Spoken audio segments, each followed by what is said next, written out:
Ever wonder how artists go from unknown to unforgettable? The University of Arts and Design just launched How Artists Become Known. It's a free seminar series, and we're starting with Van Gogh. Watch now at uad.education. Welcome to the Make and Design podcast. I'm Carina Gardner, and today I want to talk about leadership. Now, you might own your own business, or you're starting out with designing, and you want to figure out how you can be in charge of all the things. And part of that is learning to become a leader. Right now I'm teaching a class. It's called Design 608. It's design leadership and creation. It's basically to help people learn better how to become creative directors. And we take the students, it's a small class, and we give them all leadership positions over Artboard Magazine. Artboard Magazine is our university student-led magazine, and we have now identified roles. We have editors-in-chiefs, we have creative directors, layout directors, media directors, and then the student population are all asked to also contribute to it if they would like. And it's a really cool experience that we get to create for our students. And our MFAs are the ones in those leadership positions in this course. And so what they have to do is they have to basically call together the student body, ask people what they would like to contribute, give them a vision of what they are trying to do for this issue. And right now we're working on issue number 3. So the first 2 issues was primarily led by myself and Asia Fillmore, who is our student advisor. And now we've really turned it over to the students so that they can run it have a really cool theme and bring new things to the table that, we haven't talked about yet. So I'm really excited about it. But it also reminded me that there are a few leadership things that we just don't discuss. And so I had written down 4 things really quick that I learned on my journey to becoming a leader. And they're the lessons I'm hoping my students are learning so that they can become better leaders themselves. When you walk in the shoes of being a creative director, of being a layout director, of being a media specialist, you start to realize that managing people is the hardest part of being a leader. Being a leader means trying to convince everybody that the idea that you've got is great and that they're willing to do the work to help you see that vision. It's a collaborative process, and because of that, it means that you have to work with the way people think and their actions, and that's really difficult. So here are 4 lessons that I thought of as I was watching all of these wonderful MFA students figure out how to lead the student body and create this magazine. And I'm very excited. We should be coming out with that magazine sometime in April, and it'll be issue number 3, and you'll want to check it out at uad.education. Go click on Artboard and you'll see the Artboard magazine, which you can read for free. You can obtain a copy by purchasing it directly on Amazon. We have links on the website for that. But if you just want to read it for free, we have a digital version that you can read and really includes incredible articles that are written by the students. Okay, here is number 1. As a leader, you will always feel like you have never done enough. And that lesson was a really hard one that I still am trying to learn. You are doing everything. You are getting it organized. You are motivating people. You are setting meetings with those people. You've given them clear deadlines. You've given them things that they need to get done. You are helping them. You are willing to do anything necessary to not only motivate them, but help them get the thing done. And you will still feel like you have never done enough. The whole idea of the buck stops here, I have learned that lesson well. And I don't think this is a bad thing to never feel like you've never done enough. It just means that you are growing yourself, trying to be the best leader possible. Some of the leaders that I've met that have been I don't want to say difficult, but they just weren't great leaders. One of the things I noticed about them is a lot of fixed mindset. That means they thought that they were doing it exactly right. And I haven't met a leader that hasn't needed more growth, who hasn't felt like, man, I could have done that better. I could have fixed that. I could have addressed that better. And by being humble in your circumstances as a leader and trying to figure out how to do it again, do it different, uh, change the way you do it, maybe be more observant in the next go around, means that you are changing and growing as a human being and definitely as a leader. And that is really important because you will become a better leader, able to motivate people, able to get people to do important things, and you yourself do important things when you are humble in that way.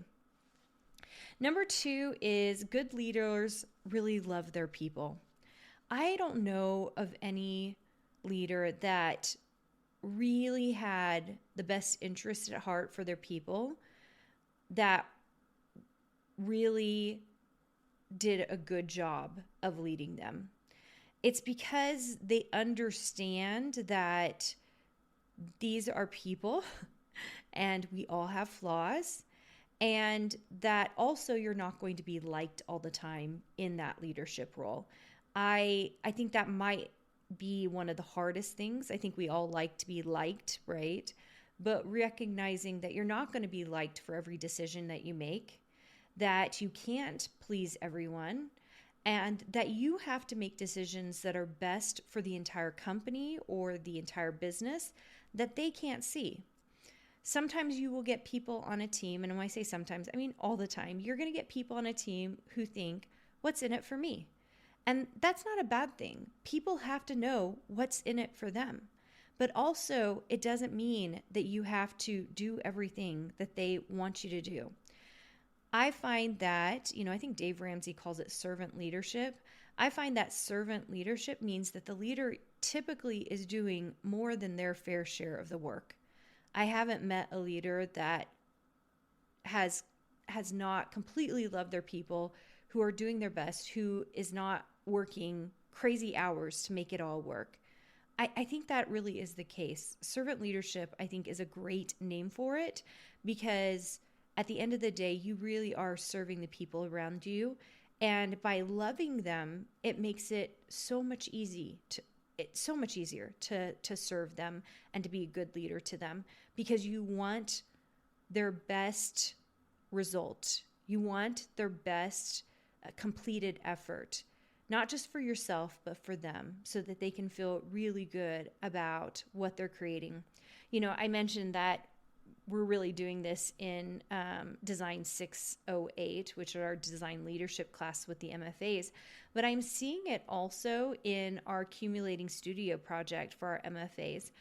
I want their very best results, and I watch each of them want each other to have their best result. And they give each other ideas, they help each other along the way, they encourage each other, and that is a form of leadership, and it's really important. All right, number 3.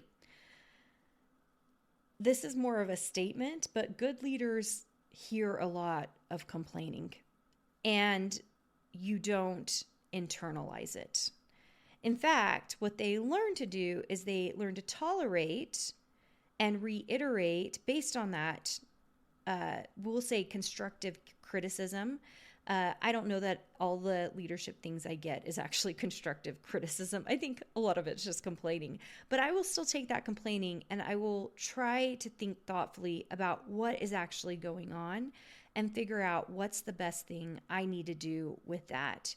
As the creative director of Cartabella a few years back, this was definitely something that I heard as a creative director, because you would go through, critique the design work, and, designers would be upset because they wanted more lines, or they wanted to do a line in a certain way that we were just finding not to be successful as a final result. And That's really tough when you have to tell people, no, this is not going to work and this is the way we need to change it.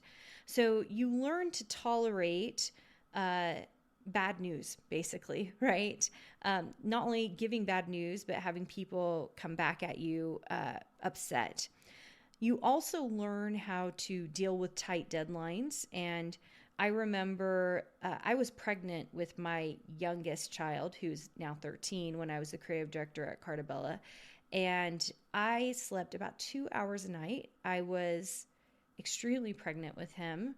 And no, I wasn't pregnant. He was a newborn because he was born in August and this is December. We were under the gun for CHA and I just didn't sleep. Why? Tight deadlines.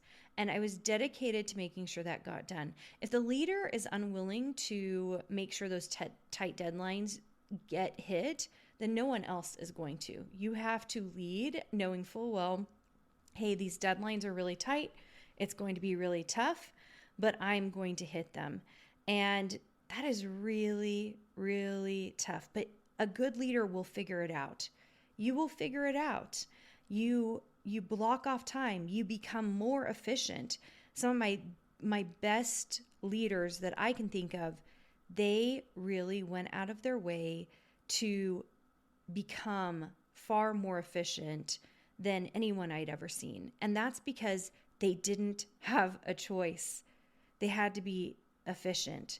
And I think that's a really cool thing about this because you're under the gun, you have tight deadlines, you have lots of people coming at you for different things, positive and negative. You figure out how to make it all really, really work. The last one I'm going to leave you with, and by the way, this is just some of my thoughts as I've been kind of watching and some of my own experience in leadership. But the fourth one is, I think, the coolest thing about great leadership. And that is good leadership really figures out how to turn things that are negative into a positive. I have seen this multiple times with really good leaders. They figure out how to take this negative thing that wasn't working and they turn it into a positive experience. And even if it's not 100% positive, they figure out how to make it work so that all parties involved are happy with it. And that is incredible and crazy that good leaders are able to do this. Being a leader is not what I think I thought it was going to be. I think it is a lot of hard work. And I will admit that I am constantly growing from being a leader. I got into this design industry to teach design because I adore design. I love being a designer. I love great design work. I love how design can change your life, can showcase so many amazing things, can give an incredible message. And to become a leader in that process, first as a creative director, then as CEO of my own companies, then as president of a university, I will say that it's one of those skills that all of us can keep growing and learning from. And there is no manual. I think there are a lot of great leadership books out there, but if I'm being honest, and I've read several of them, the only way to really learn how to lead and figure out your style of leadership is by actually doing. This is definitely a doing. It is going to teach you the best. And you kind of figure out what your strengths are as a leader and what your flaws are. I definitely have seen my flaws and what I have to do in order to be a better leader. I will tell you, it keeps me up at night. I want to make the best decisions, and I have to think very deeply on whether I am. Just recently, I decided we needed to make some changes to the structuring of the university. And that structure was basically to simplify. Based on enrollment and completion data, it became really obvious that, most of our enrollments happen in the fall, and we really should push people to become students together as a cohort versus coming in at other times of the year. And because of that, we restructured the way we did our terms and made an adjustment to our academic catalog. And that was a hard decision because I love the idea of people being able to come in whenever they wanted. But the more the data told me that it was really difficult for people who came in at different times of the year to catch up and be on the same schedule as our initial cohorts that start in the fall. And so because of that, we are putting all our time and effort to letting people think about it during the year when they should join, and push them towards starting with a cohort of other graduates that are, undergraduates or graduate students who are going to help them be in a cohort together. So those kinds of decisions, those lay on my shoulders. Those lay heavy on me as I try to figure out what's the best thing for our students and for our faculty and our staff. You as a leader, whether you're learning to lead your own business and you have virtual assistants, whether you're learning to be a creative director, whether you're being a leader in your own corporate structure, you have power, and you need to think about the best way that you will lead. I think a lot of times I was seeing a lot of what I called male or masculine leadership, and I found that I just did it different. I tend to lead a little bit softer. My asks are a little bit softer. What I want from my faculty is a little softer, and that works for me.